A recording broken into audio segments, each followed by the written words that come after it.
नमस्कार, J P क्रिएशनमध्ये आपले स्वागत आहे. सर्वांना शिवजयंतीच्या हार्दिक शुभेच्छा. आज आपण सुंदर भाषण पाहूया.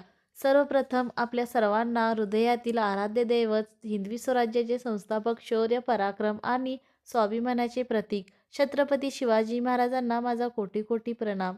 आज आपण येथे एकत्र आलो आहोत त्या महान राजाच्या जयंतीनिमित्त, ज्यांनी केवळ राज्य केलं नाही तर स्वराज्य निर्माण केलं.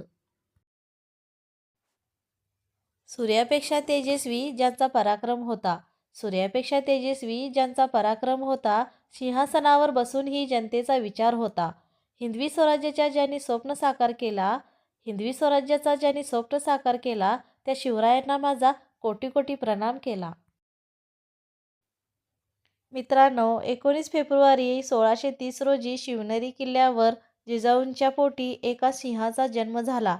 जिजाऊंनी लहानपणापासूनच शिवबांना रामायण महाभारताच्या गोष्टी सांगितल्या. धर्म, न्याय आणि स्वाभिमानाचे संस्कार दिले. त्या संस्कारामुळेच एक सामान्य मुलगा पुढे जाऊन महान राजा बनला. लहान वयातच शिवबांनी तोरणा किल्ला जिंकला आणि स्वराज्याची मुहूर्तमेढ रोवली. त्या काळात भारतात अनेक परकीय सत्ता होत्या. सर्वसामान्य जनता त्रस्त होती. पण त्या अंधारात शिवाजी महाराज आशेचा किरण बनून उभे राहिले. महाराजांचे ध्येय अतुलनीय होते. अफजलखानासारख्या बलाढ्य शत्रूचा पराभव करताना त्यांनी केवळ ताकद नाही तर बुद्धिमत्ता वापरली.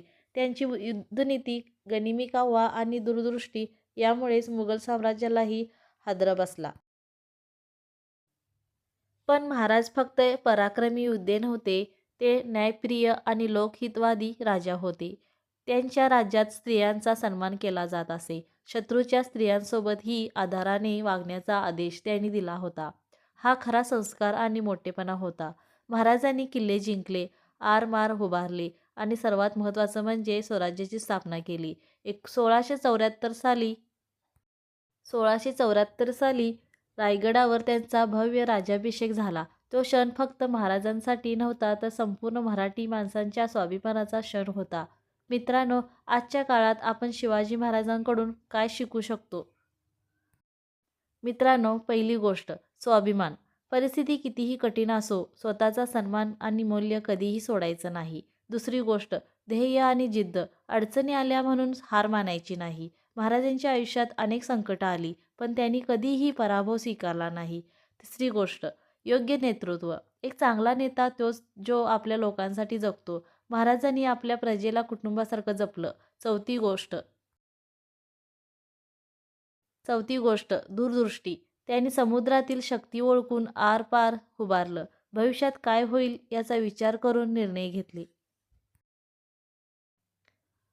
मित्रांनो, मोबाईल आणि सोशल मीडियाच्या जगात जगताना आपल्या इतिहासाची आणि संस्कृतीची आठवण ठेवणं खूप गरजेचं आहे.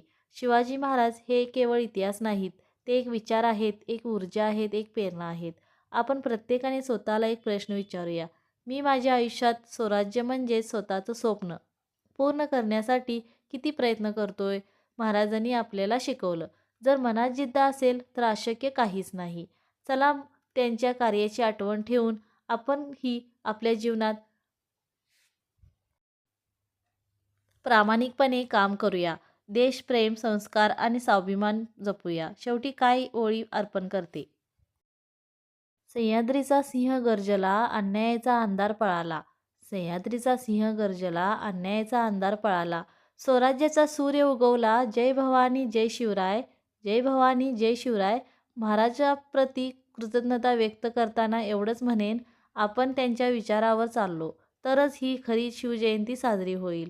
जर तुम्हाला छत्रपती शिवाजी महाराजांना अभिमान असेल तर कमेंटमध्ये जय शिवाजी नक्की लिहा आणि अशाच प्रेरणादायी व्हिडिओसाठी चॅनलला सबस्क्राईब करा. धन्यवाद.